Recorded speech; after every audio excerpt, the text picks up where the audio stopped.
Bom, vamos dar continuidade ainda à aula 1, só que agora eu estou na página 3, nós vamos falar da arte, mas segundo os PCNs, né? E aí ele inicia dizendo que ensinar a arte em consonância com os modos de aprendizagem do aluno significa, então, não isolar a escola da informação sobre a produção histórica e social da arte, e, ao mesmo tempo, garantir ao aluno a liberdade de imaginar e edificar propostas artísticas pessoais ou grupais, com base em intenções próprias, e tudo isso integrado a aspectos lúdicos e prazerosos que apresentam durante a atividade artística. Bom, como a gente já disse anteriormente, né, ele fala dessa importância de darmos liberdade ao processo criador da criança, né, e que nós, professores, somos somente mediadores desse processo, somos facilitadores, né. A gente já falou isso no primeiro módulo, mas eu só vou retomar a fala para a gente reiterar, onde diz que a educação em arte propicia o quê? O desenvolvimento do pensamento artístico e da percepção estética, que caracteriza um modo próprio de ordenar e dar sentido à experiência humana. Ou seja, o aluno desenvolve a sua sensibilidade, percepção e imaginação, tanto ao realizar formas artísticas, quanto na ação de apreciar e conhecer as formas produzidas por ele e pelos colegas, pela natureza e nas diferentes culturas. Isso está nos PCN de 1997, na página 15. Então é exatamente isso, né? O aluno, quando a gente aproxima essa criança da arte, e a gente colocou aí algumas barreiras que enfrentamos muitas das vezes, das quais os alunos não têm muito acesso à questão da cultura, né? Eu inclusive chamo que a gente tem cultura de shopping, mas agora com essa pandemia, nem isso a gente pode dizer, né, que temos, está tudo fechado, né? Estamos em nossas casas, mas graças a Deus por isso, vamos passar esse momento. Enfim, mas retomando aqui, então eu costumo dizer que é realmente complicado muitas das vezes aproximar esse indivíduo da arte, justamente porque algumas coisas são caras, é de difícil acesso, né? A gente falou bastante sobre isso, me lembro, na primeira aula. Então, quando a gente não tem essa condição de levar o indivíduo até esse lugar, vamos dizer assim, um museu, né, ou uma cidade histórica, por exemplo, a gente tem aqui pertinho, Petrópolis, né, a gente traz isso para eles, né, e a gente tem essa possibilidade de trazer. Eu até citei que a minha amiga, né, a Kátia Regina, amada, ela fez um trabalho muito lindo com as crianças quando falou sobre a cidade do Rio de Janeiro, era aniversário da cidade, e ela fez um trabalho com as crianças com um pratinho de isopor, onde ela fez o Cristo Redentor, o calçadão de Copacabana, né? Então, como é importante isso, a gente não pode levar eles até lá, mas ela trouxe isso para a sala de aula.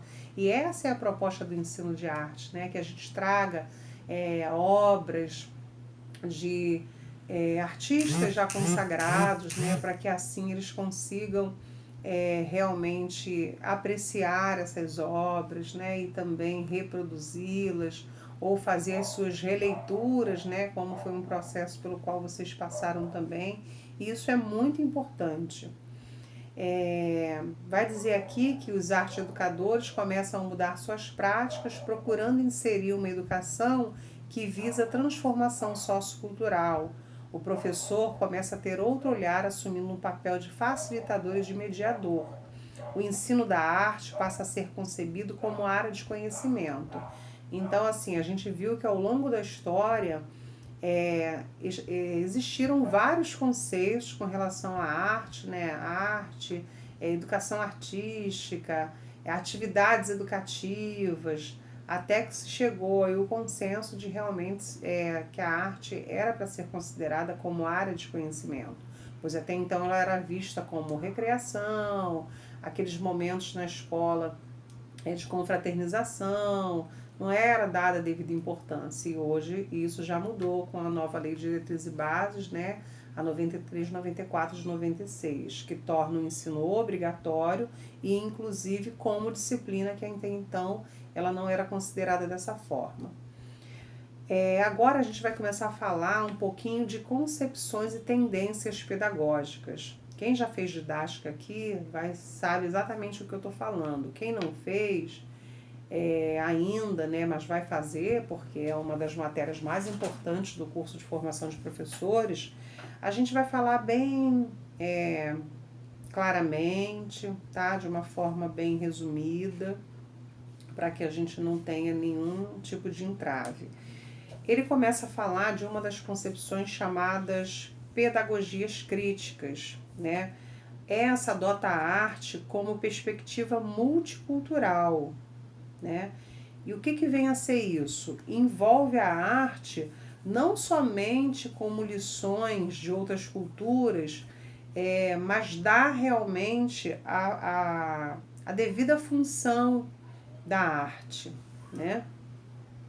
Aí diz aqui, no Brasil, muitas correntes pedagógicas influenciaram o ensino de artes. Essas correntes deram origem e fundamentaram distintos conceitos e metodologias do ensino da arte. Aí que vem dizendo, né?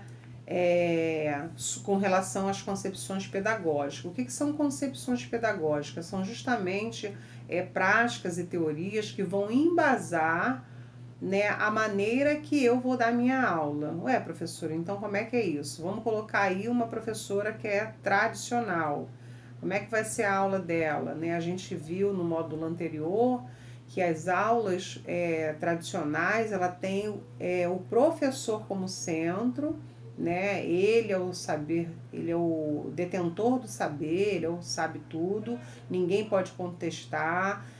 As aulas de arte eram tidas através de desenhos de forma geométrica, de ligar pontos, cópias de obras de artes, né, e não releituras. Releitura é uma coisa, cópia é outra totalmente diferente, né?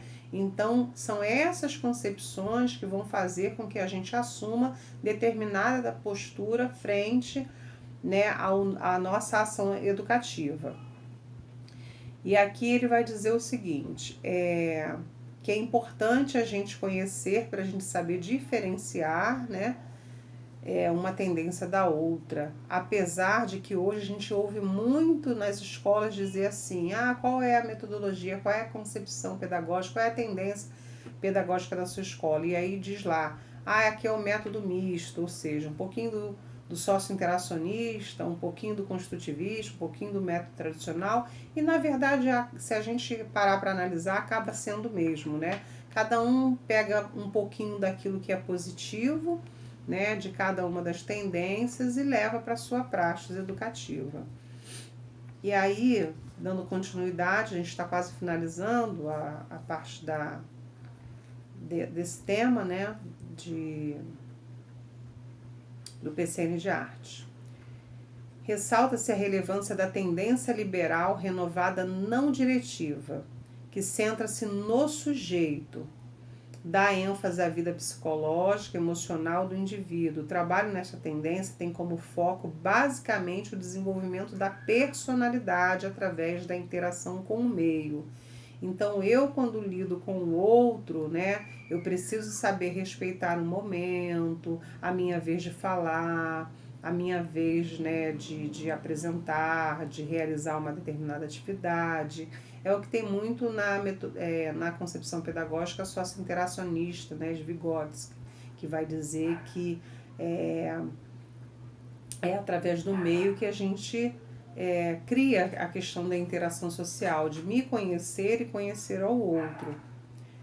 Compreende-se que a tendência renovada, tanto na corrente progressista como na diretiva, foi responsável pela introdução de uma proposta de ensino de arte centrada na criatividade, na valorização da arte infantil. Né? Lembra que eu comentei com vocês que muitas das vezes a gente que é professor passa horas construindo determinadas lembrancinhas e roupinhas, que eu já passei por isso também, adereços para as crianças saírem depois de uma aula de um determinado conteúdo lançado por nós, e que muitas das vezes, quando aquilo não é construído pela própria criança, ela joga para lá, né, larga para lá, porque isso não traz significado para ela, porque ela não participou desse processo de construção, né? E quando a criança cria alguma coisa, gente, é importante a gente dar o devido valor, a gente elogiar, dizer que ficou bonito, pode ter ficado horrendo, mas a gente precisa, né, valorizar aquilo que ela desenvolveu, né, para que a gente não cause aí um entrave no processo criativo dessa criança, né? A partir do momento que a criança chega para você, te mostra alguma coisa e você simplesmente ignora, é possível que essa criança não tenha mais vontade de criar nada, né? Porque não foi dado a ela o devido valor. Então é importante que a gente, enquanto educador, e os pais também, né, precisa valorizar. Nossa, ficou lindo, você faz outro para mim, né? Aquela coisa toda que a criança gosta. Diz também, e também da divulgação do método da livre expressão, enquanto meio para desenvolver a criatividade dos alunos. Essa questão da livre expressão, do espontaneísmo, né, que a gente possibilita a criança criar, independente do nosso direcionamento, independente das nossas vontades, né, que a gente dê realmente liberdade, dê voz dessa criança de ter as suas próprias experiências artísticas, né? O professor é considerado um facilitador da aprendizagem que oferece condições necessárias à aprendizagem do aluno. O conteúdo surge da própria experiência dos alunos num processo contínuo de construção e reconstrução, né? Isso é muito importante. Realmente o professor ele tem um papel fundamental na vida do indivíduo. Gente, eu vou parar por aqui, que a gente já está com quase 12 minutos de vídeo e a gente retoma já já, tá? Beijo, beijo, assistam, qualquer dúvida registrem lá.